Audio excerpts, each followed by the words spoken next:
Hello and welcome to the ASB Investment Podcast, a show that keeps you up to date on the markets and helps you make smart choices with your investment. These are entirely our own views and that of our guests. It's not investment advice, but we know plenty of experts at ASB that'll be happy to chat if you need. Well, welcome to the ASB Investment Podcast. This is episode 52. I'm Nigel Grant, Head of Wealth Product here at ASB. I'm back in the host seat for my third time. I'm normally an avid listener of the podcast, so it's very exciting to be guiding the conversation again today. And what a very... It's a fanboy sort of moment for me. But what a very exciting podcast it is today with two special guests. Joining me today, first up, is Lori Heinel. Now, Lori is the State Street Global Advisors Global CIO. What that means is the Chief Investment Officer. And along with that is an Executive Vice President. So along with leading an investment team of more than 600 professionals around the world, Lori oversees investment capabilities for State Street for everything from index funds to ETFs, through to active multi-asset solutions and alternatives as well. So Lori, welcome and hello. Hello, thanks for having me on the show today. And also joining us is ASB's very own Head of Asset Management and someone who our listeners will have heard from a number of times already on the podcast, John Smith. Welcome. Thank you, Nigel. Thanks for inviting me back again. So Lori, you're currently visiting Australia. Yes, I am. How are you enjoying it? Any observations and differences from where you're normally based to what you're experiencing in Australia? Well, as you know, I'm based out of Boston, and when I left last Friday in Boston, it was negative 7 degrees Fahrenheit, which, if I do the conversion, is in the negative teens from a Celsius scale. So I arrived here, and it was obviously much more pleasant. So I'm pleased to be someplace where I can walk around in short sleeves versus bundle up in my parka. Yeah. And for our audience, while you have the mic, I guess it would be great to hear a little bit more about your background and what's led you to your current role and sort of any other, I guess, scene setting you want to give in terms of the context that you bring to the conversation. No, absolutely. And so I've been in investment management for coming on my third decade now. So it's been a little while. I started my career in the middle 80s. So I guess actually in total, even a bit longer. So I've seen a lot of different things. First crisis that I remember vividly was the 87 crash that we had. So that was sort of a wake-up call to how do you think about markets and risks, and how do you also recognize that this too shall pass. Spent many of my formative years working at a firm called SEI Investments out of Oaks, Pennsylvania, where we handled multi-asset portfolios, and I did a lot of different things there, including running global product and the asset allocation teams there. I've also spent some time at Citi Private Bank, where I ran investment solutions and worked closely with our primarily high net worth clients on everything from asset allocation, portfolio construction to trust and estate planning and all manner of other things. And then prior to joining State Street about 8 years ago, I had worked at Oppenheimer Funds, which of course is part of Invesco now. So I've been CIO, or Global Chief Investment Officer now, for just a bit over 2 years. But before that, I was the Deputy Chief Investment Officer and have been very involved in all of our research, our programs and products, really getting around to talk to clients about what their needs are and trying to make sense of markets to the best that we can, and helping clients provide for their return and risk management and liquidity needs. And before we get into the conversation themes and sort of the key topics, I guess, are on investors' minds, John, do you want to, before we get going, get a bit of an explanation in terms of how State Street fits in to what we do at ASB, and that might sort of set the scene before we go into any more detail? Yeah, sure, Nigel. So at ASB here, we've put together a team of underlying fund managers to help us manage the portfolio of assets that we have for our customers. State Street is one of those. Many of our listeners will know that BlackRock is another one of those, and we have recently done a podcast with BlackRock with their views on a very similar topic as to we're going to be talking to Lori about today. So State Street is an important one of our fund managers within the team of fund managers we have managing their money. They manage our global fixed income assets and our index Australasian assets. So we really enjoy the diversity of views that we get from that team of fund managers. So I think it's really a great opportunity to have Lori in this part of the world, and for us to be able to share with our customers and the listeners to this podcast that divergence of views. Well, let's get into the views. So there's a lot to talk about. Obviously, investors will know the calendar year we've been through has been a year for the ages, for lack of a better term, and 23 calendars kind of setting out. It had a rip-roaring start, so lots to talk about. Lori, what is State Street's house view right now and for 2023? Would you say you're more bullish or bearish than others, and why? Well, that's a really good question. I would say right now we're probably more bullish, but that's a little different even than it was just a few short weeks ago. So as you noted, we tend in this industry to think in terms of calendar years. So what happened in 2022? What do we think is going to happen in 2023? And when we were putting forth our views for 2023 back in the fourth quarter of 22, one of the things that we were most concerned about was that central bankers were still being incredibly hawkish, and that it was likely that they were going to go too far, and that was going to create a lot of tension in the first part of the year, which would manifest in higher volatility and lower markets. And so as recently as just a couple of short months ago, we would have been a little bit more conservative in our recommended positioning and would have been holding some cash and been a little bit underweight the global equity complex. I will say that the middle of December sort of shifted that. Certainly what happened was you started to see this, the Fed, in particular the central bank of the U.S., starting to talk a bit more dovishly and perhaps signaling that they had reached near the end of their hiking cycle and that it would be time to sit back and start to watch and see how those rate hikes had were playing through the system. And I think that gave a bit of a relief rally to the market. I think that's what we've experienced during the first part of 2023, is that markets have been responding to that idea that perhaps the central banks won't, in fact, choke off that very little bit of growth that we still have out there, and that perhaps the inflation numbers would be coming down. But we still think that 2023 is going to be a year where it's going to be a lot of head fakes. And we're seeing it again in terms of, again, the Fed being at the front of the curve here, once again suggesting that perhaps 5% isn't the terminal rate. Maybe it has to be something more than that. Some are even betting that might go as high as 6%. And it's our view that actually they have already done a lot of the hard work, and that inflation metrics are starting to tail down, and we are sort of riding the wave in terms of being a little bit overweight to equities right now, but we do think that it's a very precarious period that we're working through. So we are also holding a fair amount of cash just to be more opportunistic as good opportunities present themselves. That's really interesting, Lori. What I'd like to, can I just tease out the question there about there's an expectation of the peaking of inflation and some really strong disinflationary pressures, so that might lead the Feds to be able to stop their hikes.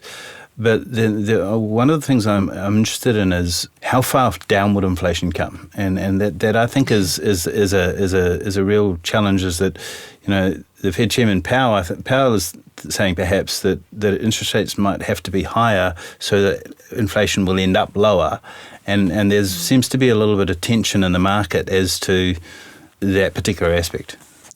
No, absolutely, and I give all credit to our chief economist who really called the inflationary pressures quite a bit earlier than many. When the Fed was still saying that inflationary pressures were transitory, it seems like forever ago, frankly, but it wasn't that long ago. She was indicating that she was seeing data that suggested otherwise, and that the Fed was actually well behind the curve before they started their recent hiking cycle.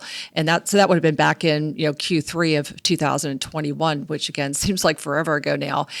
Conversely, she's now looking at a variety of data, including the makeups of some of the inflation metrics to sort of look through into what is driving those inflationary impulses. And she's actually done some analysis that suggests that inflation is going to come down much faster than what the central banks and many other market participants forecast. And we actually have penciled in an exit rate for U.S. inflation in 2023 of something below 3%. Now, that seems probably a little bit on the extreme versus what we've seen from others. But interestingly, she was most recently in a conference and she shared that about half the room was forecasting a Fed cut before the end of the year, and about half the room was forecasting that they would actually not be cutting by the end of the year. But I think the market is kind of coming our way. The central bank isn't quite there yet. In fact, as you've probably heard, they're continuing to be very laser focused on concerns about inflationary pressures being a bit more sticky.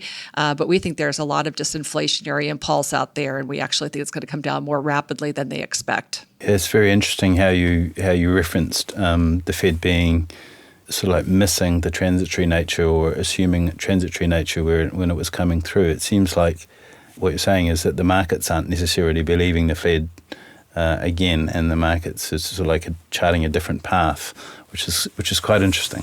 And also what I would add is that the central bankers missed it. Right. So in some respects, they're going to be even more cautious in terms of looking at the current data that they're seeing in front of them.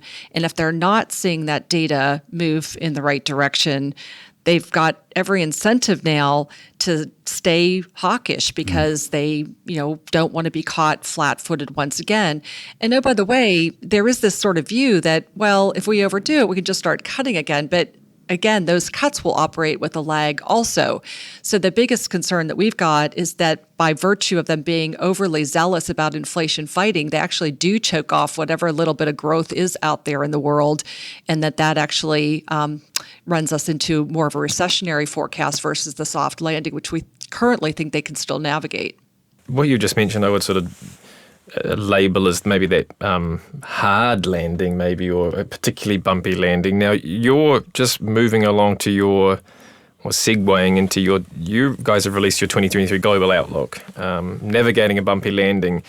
Is that destination where we would land unknown? Are we going to get that? I've heard it soft landing, hard landing, no landing, I've heard mentioned as well. What's your view on sort of the most probable destination we will land? So our current core thesis is that we do navigate something like a soft landing in the sense that we don't forecast a severe recession on the back of the Fed rate hikes. We actually think that there's enough momentum in the economy to kind of carry us through, so long as central bankers don't overdo it too much, right? And that's the reason for the bumpy landing. We debated what terminology to use when we were publishing this particular piece of research. And bumpy felt like the right idea because it's not going to be very clean and clear and only moving in one direction. There's going to be a lot of uncertainty around the pivot, and unless and until they actually hit that point where they declare that they've done enough and they can wait and see how that data flows through. And so the markets are going to keep debating that, right? And I think even amongst the Fed governors themselves, they're debating where they need to kind of land this thing. So our best guess is that we will achieve something like a soft landing if you define that as not putting the U.S. into a significant recessionary period. Our conviction level, I should say, around that is relatively low, more like 50%, not 75 or 80%. And oh, by the way, the probably worst case scenario is that because of the overzealousness in fighting inflation, we end up finding ourselves in a much, much worse position, i.e. a recessionary environment. The interesting thing, I think, is that this bumpy landing, I think, is a good analogy for the way that the markets themselves will play out this year. As we're saying, there are divergent views. It's very, very difficult. People are taking different sides, bullish and bearish, and the data will come out and it'll go one way or the other, and the Fed will come out and make their statements. So there's going to be quite a lot of volatility in the markets this year. Is that your view? Well, it is, and it's interesting that you raised that because we've had this debate about why we're not seeing more volatility in measures like the VIX. I mean, obviously it's elevated just a bit off of where we had been, but it's certainly not in that kind of crisis mode. But then you have to also put it in perspective. I mean, one of the things that's been quite notable is if you looked back at quarterly returns for equities during the course of 2022, you saw massive swings, right? At certain points, we were down 15%. Then next quarter we're up 15%. The next quarter we're down 20%. So it's I don't think that the VIX or the traditional markers of volatility are telling the true story of what investors are experiencing. And there's a lot of volatility kind of under the surface. So if you look at the massive rotation in factor returns, you look at the massive rotation in various sector returns, things of that nature. So we actually think that there's more kind of volatility embedded in the system than what investors really appreciate. But that also then, we think, encourages this idea that we are going to have some bumpiness ahead, and investors should retain some cash and some other asset classes that can help protect the portfolio against that volatility.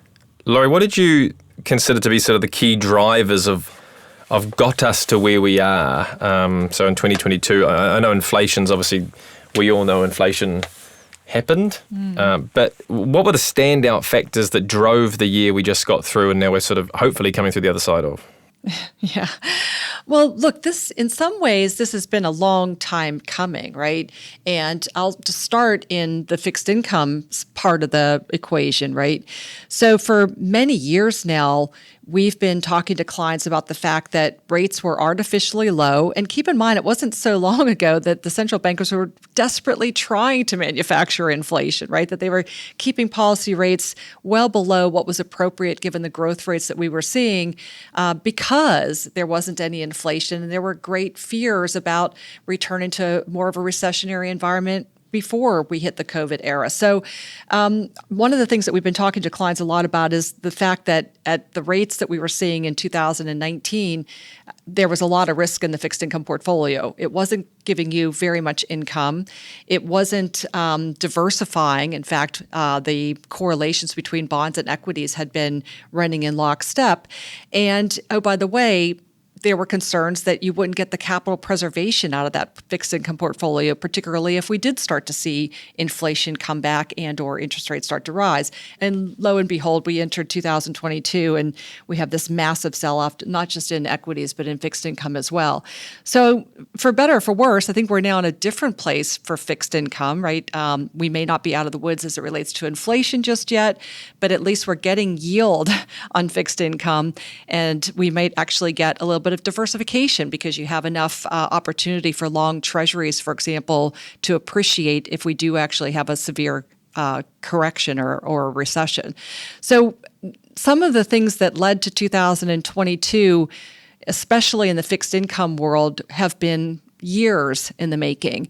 And then, of course, the other side of it was the equity side, which was really skewed by what we'd had in the COVID and post-COVID era. So again, we were, I think, early in saying that the COVID pandemic was not going to lead to a protracted, deep recession. We actually felt that the fiscal stimulus that was provided, income replacement, things of that nature, meant that consumers could weather that better than perhaps during past recessionary impulses. But what that also meant is that coming out of the lockdowns, consumers were flush with cash. They had very high savings rates. They were starting to enjoy going back into the labor markets and earning a wage. And so those things together really led to the buildup of this inflation that we saw, where you had both the demand equation coming back in a very, very strong way, and you still had the supply chain disruptions that were occurring because COVID was not, wasn't sort of over yet. And you had a lot of economies that were still locked down, including China. So I'd say that the environment we experienced in 2022 was both a function of things that have been building for many, many years, i.e. non-standard interest rates, but also things that were very much emblematic of the COVID crisis that we had just gone through. So, Lori, I think it'd be a really interesting discussion to have just off the back of that, because you started with inflation and interest rates here. It would be interesting if you could sort of like dive a little bit more into inflation. I think we spoke before, and you in your introduction you referenced the fact that you started in the industry in the 80s, and I did as well. And my first experience was very similar to yours. We were babies when we started, right? Yeah, well, we were very very very young, precocious babies. But in '87, and so that was the first crisis. But I suppose the thing I was thinking about there is that we've lived through periods of inflation. So the 70s, 80s and 90s, when inflation was endemic, and there was just a massive fight to get inflation down. Many of our, I think, listeners and customers will have those same experiences. So the thing that's interesting in my mind is we're seeing inflation again. It seems almost too good to be true to be thinking that in the course of this year inflation will come back down to 2% and it's all over, given that it took a good 2 decades to get it under control previously, and in my mind much of the rationale for the central banks fighting this inflation the way they are and as aggressively is because they don't want it to become embedded. So what were some of those things that maybe are different about inflation in the now than they were back in the sort of like the 70s and 80s? Yeah, so we don't think that the 70s are the right analog for what we're experiencing right now for a variety of reasons. So, and I'll just sort of tick them off in no particular order. So the first thing is that you had this wage price spiral that led to entrenched inflation. And that was partly because of the nature of labor markets. Obviously, in places like the United States, there was a lot more unionization than there is today. You had less globalization at that point in time, so it was much more localized, although, as we saw in the 80s, many industries were radically disrupted by globalization, including things like the steel industry, which had prior to that been very prominent in the U.S. You also had a number of other shocks that had happened. Certainly the oil price shock was something that I lived through in the 70s, for example, and kind of rolling shocks around the world that contributed to those elevated inflationary numbers. And oh, by the way, today we're worried about inflation that's in the mid-single digits. Back then it was in the double digits. So while it's, I don't want to be sanguine about the inflation that we're facing right now, it pales in comparison to the kind of levels that we were seeing at that point in time. And it was also this notion of stagflation, which is a term that was thrown about earlier last year that has sort of gone to the wayside a bit, but the growth was just abysmal as well. And so I think there are a number of things that suggest that, we're not there. Now, could there be things that are similar? Absolutely. I mean, this whole idea of commodities shocks is part of what's contributing to the inflationary impulses. We saw oil prices, for example, go from, around $30 to around $100 a barrel. So there are some things that are rhyming with what we saw in the 70s. But let's look at the things that are also different. One, the demographics and structural growth rates globally are not what they were back in those days, right? So we're slowing in terms of the equilibrium rate for global growth, and demographics is a big part of that. We are deglobalizing, or at least there are fears around deglobalization, but there still are global supply chains that put, at least some calibration on, how you can have low-cost providers of various goods and services. The other thing that I think is really important to note is that we don't think that it's a wage price kind of spiral. Investors' inflation expectations are relatively well contained, and they don't have the same bargaining power that perhaps they once did. Technology is a big disinflationary force. So again, things could turn for the worse, and I could be eating my words, so to speak.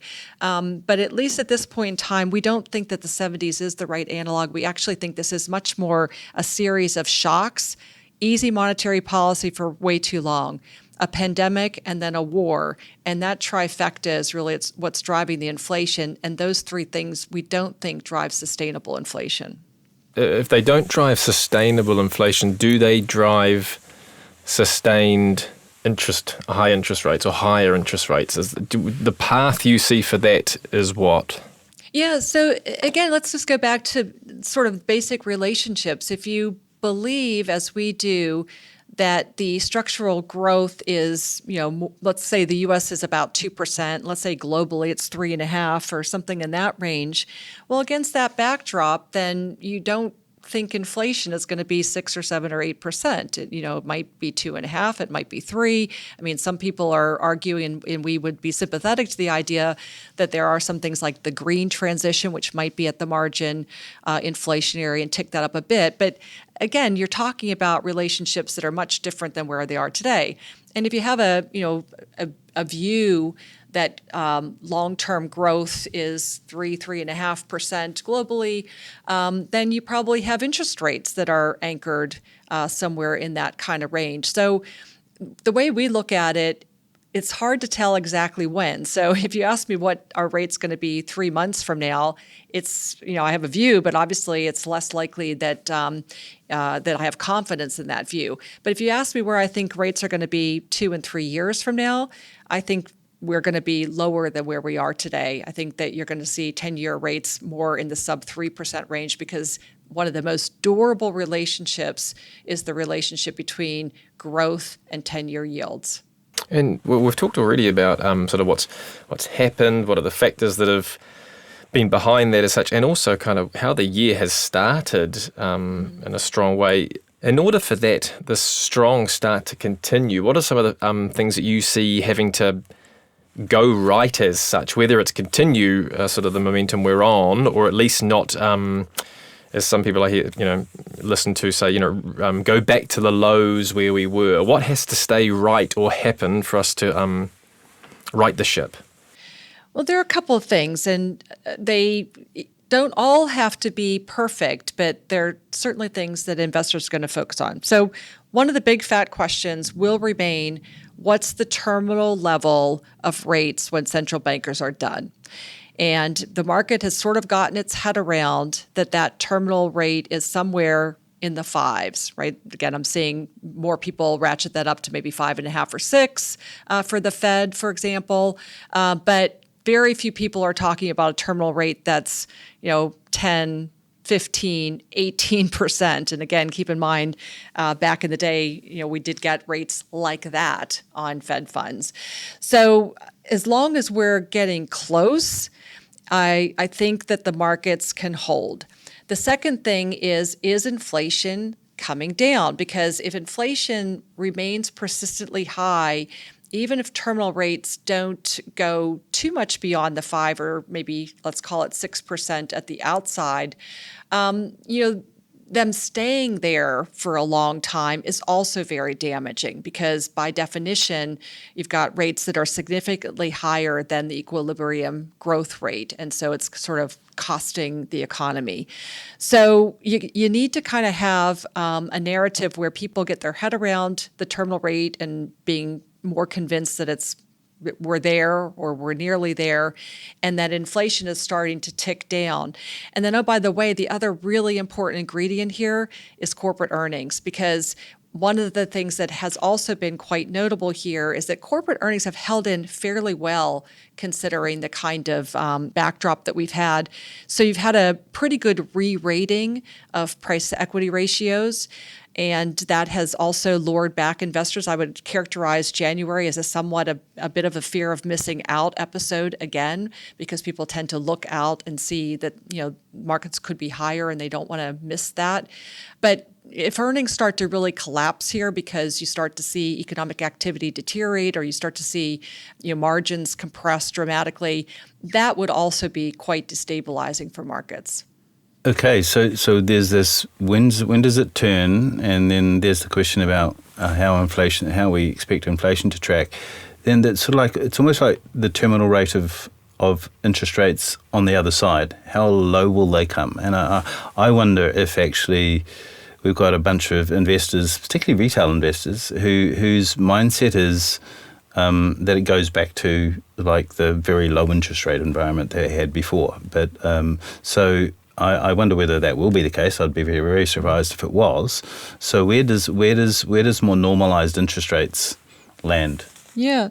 So, more normalized interest rates probably land in the, 2.5% to 3% kind of range on a 10-year treasury, for example. And again, keep in mind that before this episode, so go back to, the teens, if you will, you had no inflation. Again, it's easy to forget that central bankers were desperately trying to get a little bit of inflation.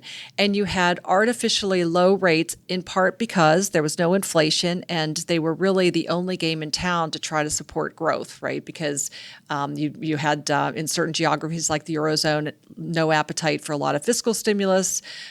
People were concerned about leverage, things of that nature. But so going back down does not, in our view, mean return to 2019. Going back down means that from here, bonds are relatively attractively valued, but most important, as long as you're collecting a coupon of 3.5% or 4%, and you get the potential for a little bit of appreciation as those yields grind down, maybe to sub 3%, that's a pretty attractive environment for owning fixed income. So we don't see that overshoot on the downside with interest rates. So sort of like that drive up in the equity unless we pricing. get a recession. Yeah, exactly right. That's the big if, right? So if central bank hawkishness and or just the lack of growth generally leads us to some sort of pullback, and you get a recession, then you kind of go back to rates that might be approaching where we were at the lows. But again, that's not our core case. A lot of what we talked about today is covered off in that 2023 global outlook. So I'd encourage anyone to have a read of it as well. It was really, really informative and well written, but also sort of summarizes a lot of what we talked about today. One of the lovely themes I took away from it, Lori, was patience is a virtue. And before we sort of get to wrapping up our conversation today, can you expand a little bit on that concept and why you used it in particular in the outlook this time? Yeah. Well, I think there were a couple of things that drove that. One was at that time having an even larger buffer of cash than we do now. And we do still have a fair amount of cash in the portfolio. But at that point, we had even more because we didn't want to be sucked into markets where they looked a little attractive but not very attractive. So part of it is being smart about your entry points and being confident that you are going to get a little bit better return if you could be a little bit patient and wait for a bit more of a pullback and not chase performance. So that was part of it. But it was also this idea that you can't really predict where markets are going to be 1, 3, 5 months from now, but you probably have a better confidence in your predictions if you can go out 3, 4, 5 years from now. So patience is also about how to think about your time horizon as an investor. And our view is that if you have markets that look relatively attractive and you've got the right time horizon and you've got the liquidity, that is a match made in heaven for investors. Yeah, that's an interesting the point. This patience thing and your reference to time horizon. It seems like the thing we repeat the most often. I mean, because you're always, I think to myself, well, I'm looking forward to a year and it's going to be a volatile year and there's lots of uncertainty. And then I think, but I've been doing this for 30 years. When has any year been any different, right? And the way you work through that is actually your time horizon is longer. Mm-hmm. Don't stop sweating the next year and worrying about it because you've got years to come. And as you say, you have much more confidence about expectations over the longer run than over the shorter run. Let's just watch how, understand, enjoy how the thing develops with the confidence that actually you've got a much longer time frame than having to be really worried about what happens in the next year. That's right. Yeah, I love that saying, don't just do something, sit there.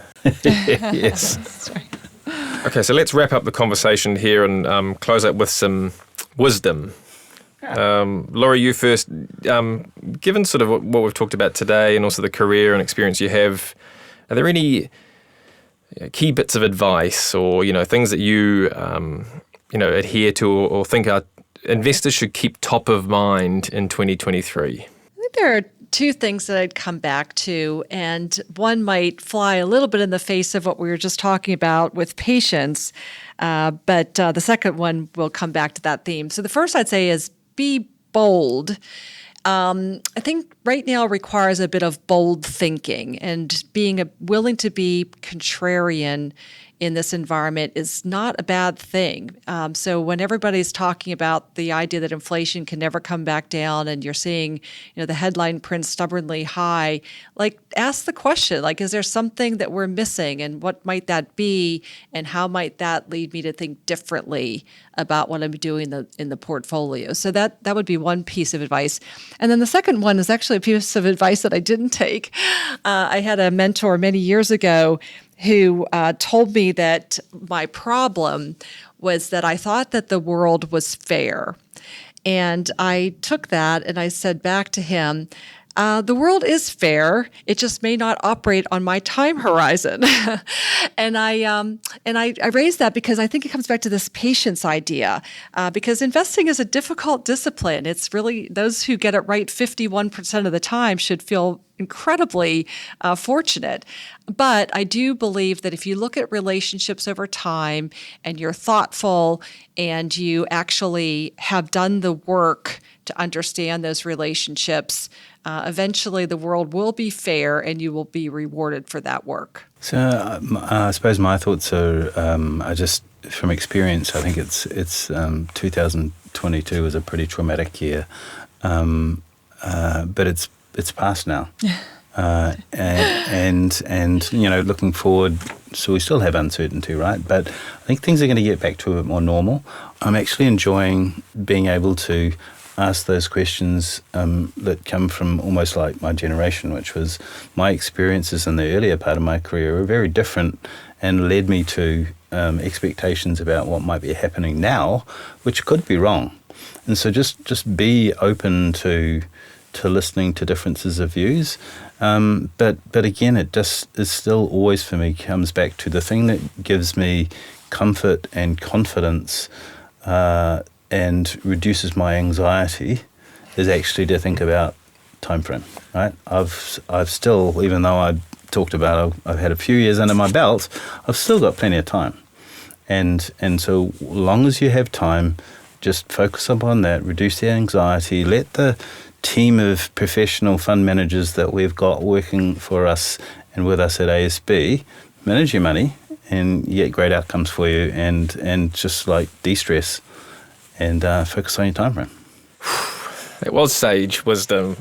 So from thought leadership like that to leaving audiences or listeners here with, because often when I listen to podcasts, you want to know more, or you want to, what's the next listen, what's the next read? Lori, is there anything you're reading or listening to right now that you'd recommend investors go to or check out as such? Well, I picked up a book very recently. It's a couple of years old, and it's called Freedom's Forge, and it's by a gentleman by the name of Arthur Herman, and it's about the buildup of the American weapons arsenal leading up to World War II. So I'm not necessarily usually a war book fan, but what I love about it is the way it brought together, American ingenuity and business and government and politics and statesmanship in a way that really rallied the U.S. to help take that challenge on. And oh, by the way, it sort of starts in the Great Depression. So it's also kind of nice to know that even if things do go really bad, which we don't think they're going to go, there's always some catalyst to kind of get us out of it. But it's been a fun read so far. Not so much books, but some podcasts that I've been listening to recently. There's a particular channel that I've been finding fascinating, called Smarter Every Day. Actually, just some really off the wall topics. One of them was about nuclear submarines and how they manufacture the oxygen that allows them to stay underwater. And it's just that sort of stuff just fascinates me. And so that's like de-stresses after a day at the office as I'm driving home. It's not a bad listen. I've found that podcast listening and reading more actual tangible books is a great way to tune out from the daily gyrations of the market. Yeah.